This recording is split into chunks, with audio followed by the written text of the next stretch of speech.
Brad and Wei are both mid-level professionals at the same company, both excellent at their jobs, both well regarded by their teams.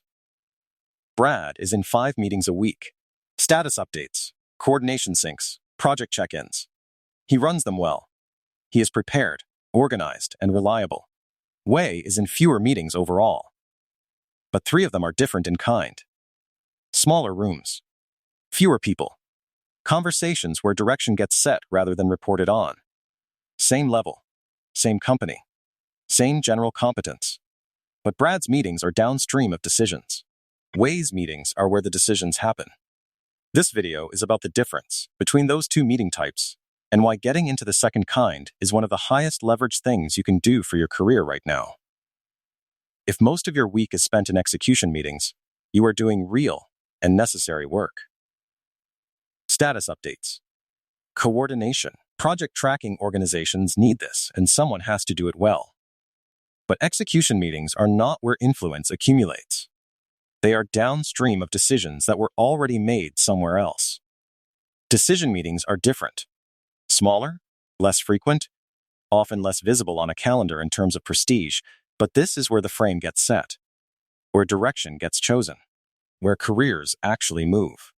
The people advancing fastest are not necessarily better at execution meetings. They have positioned themselves, deliberately or accidentally, into decision meetings.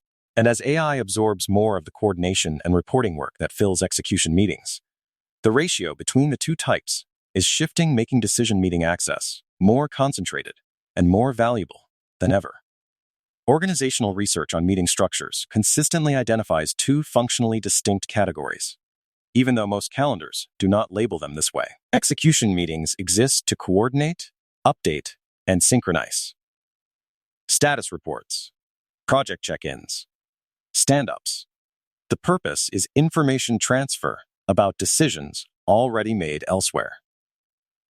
The content is largely structured and predictable. Decision meetings exist to resolve genuine uncertainty. Smaller groups, less formal agendas, conversations where the outcome is not predetermined, and the people in the room are actively shaping it. A 2023 Harvard Business Review analysis of executive time found that senior leaders spend a disproportionate amount of their meeting time in small, informal decision conversations compared to their formal calendar, and that access to those informal conversations was one of the strongest predictors of who got considered for advancement, independent of formal performance ratings. Brad's calendar is full of formal, scheduled execution meetings. Wei's most consequential meetings are smaller and less formally tracked, but they are where the actual influence is concentrated. Here is the mechanism. 4 steps. Step 1. What actually happens in each meeting type in execution meetings? The content is largely reporting. What happened? What is on track? What needs attention? The room is reactive to decisions made elsewhere. Being excellent here means being clear, organized, and reliable, valuable, but bounded. In decision meetings, the content is framing and choice. What should we do? Why? What are we trading off? The room is generative. The outcome depends on who is present and what they contribute. Being present here means your input can actually shape what happens next, not just report on what already happened. Brad is excellent in the first category. His reliability there is real. But excellence in execution meetings does not create a path into decision meetings. Those are governed by different criteria entirely. Step 2. How people actually get into decision meetings. Seniority helps, but is not sufficient on its own. Plenty of senior people are excluded from informal decision conversations because they have not built the specific signal that earns inclusion. What earns inclusion is a track record of useful contribution in moments of genuine uncertainty. Someone who has previously said something in an ambiguous situation that changed the direction of a decision gets remembered. The next time uncertainty arises, they get pulled in informally, often without a calendar invite. Because someone thinks we should get their take on this. Wei built this track record incrementally. Early on, in a meeting that was technically an execution meeting, he flagged a risk that turned out to matter. Someone noticed. The next ambiguous situation, He got a quiet message asking for his thinking. That became a pattern. The pattern became a habit. The habit became a standing presence in 3 recurring decision conversations. Brad has not built that track record, not because he lacks the judgment, but because he has not had the opportunity or the habit of contributing in moments of genuine uncertainty, rather than just reporting on resolved ones. Step 3. The specific behaviors that signal readiness. 3 behaviors consistently predict who gets pulled into decision-level conversations. First, offering a genuine read on ambiguous situations, even in execution meeting contexts. Most people in a status update report facts. The person who occasionally adds, "And here is what I think we should do about it," signals that they think beyond their assigned scope. Second, being right in moments that mattered, visibly. Not constantly contrarian selectively and accurately, right when the stakes were real. This builds the specific kind of trust that gets someone invited into harder conversations. Third, asking to be included. Directly, but appropriately. Many decision conversations are simply never offered to people who would add value, because nobody thought to ask. A well-placed "I'd find it useful to be part of that conversation. Here's what I think I could contribute" works more often than people expect. Wei has done all 3, consistently, over 2 years. None of them individually were dramatic. Together, they built a pattern that made his inclusion feel obvious, rather than something that had to be negotiated. Step 4. How AI is changing the ratio. This is the part of the dynamic that makes the timing urgent. AI is absorbing a growing share of the work that fills execution meetings. Status updates can be auto-generated from project data. Coordination syncs are being replaced by async dashboards and AI-generated summaries. The volume of pure execution meeting time is shrinking in organizations that have integrated these tools well. What remains, and what is becoming more concentrated, is decision meeting time. The conversations requiring genuine human judgment under uncertainty are not shrinking. They are becoming a larger proportion of what meeting time is actually for. This means 2 things. Execution meeting excellence is becoming less differentiating, because there is less of that work, and AI handles a growing share of what remains.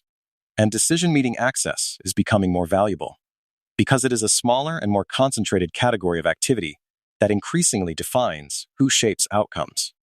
Brad's core competency is shrinking in relative importance. Wei's is growing. Same title. Different trajectories. Brad is reliably excellent in his 5 weekly execution meetings. He is well regarded. His updates are clear. Nobody has a complaint about his work. But when a significant decision needs to be made about his team's direction, he is informed of the outcome rather than consulted on the choice. He is occasionally CC'd on the email that summarizes what was decided. Wei attends fewer total meetings, but 3 of them are recurring decision conversations where his input is actively sought.